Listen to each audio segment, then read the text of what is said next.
I love Star Wars. The thing I love most about it are the complex stories and all of the huge expanded universe that's been created from the books and the TV shows and the comics and the video games. I mean, this has created thousands and thousands of different characters and stories. And I'm going to share just a few of these stories and characters with you that I guarantee will make you view the Star Wars in a completely different light. So, the Rebel Alliance symbol. It has an interesting history. It's called the Starbird, or the Phoenix. Now, Darth Vader had a secret apprentice a couple years before A New Hope named Galen Marek. His code name was Starkiller.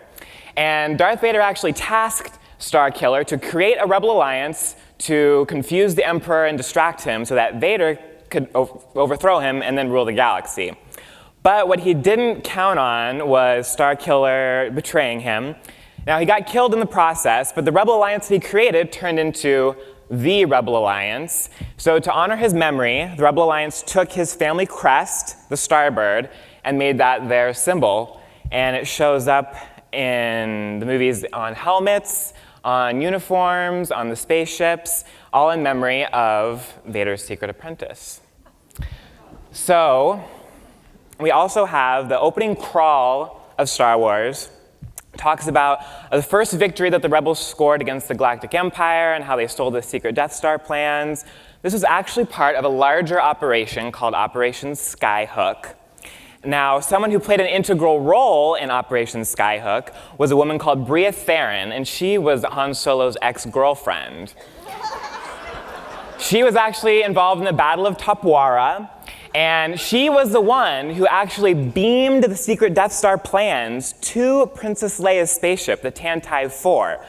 And we all know that that leads into the very opening scene of Star Wars.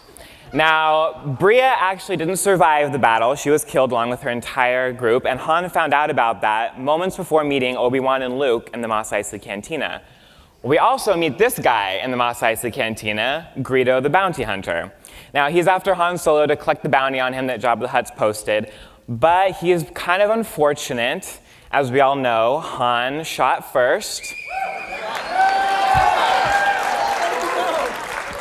And Greedo ended up a crispy alien. But Han's a nice guy, so he flips the bartender a credit coin and apologizes for the mess.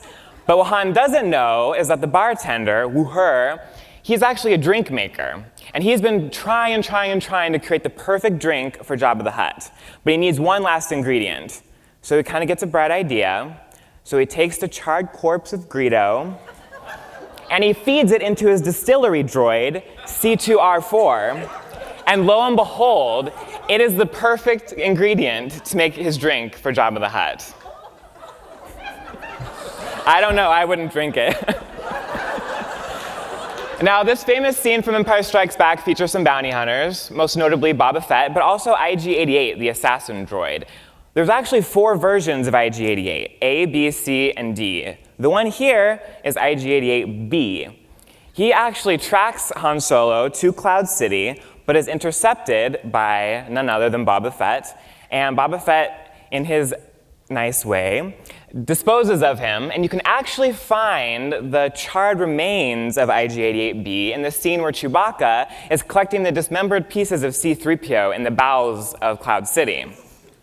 But IG-88A actually was able to implant his assassin droid brain into the second Death Star. And he also managed to program all droids across the galaxy to have a droid revolt, like in Terminator. And he actually even controlled the super laser at the Battle of Endor, true story.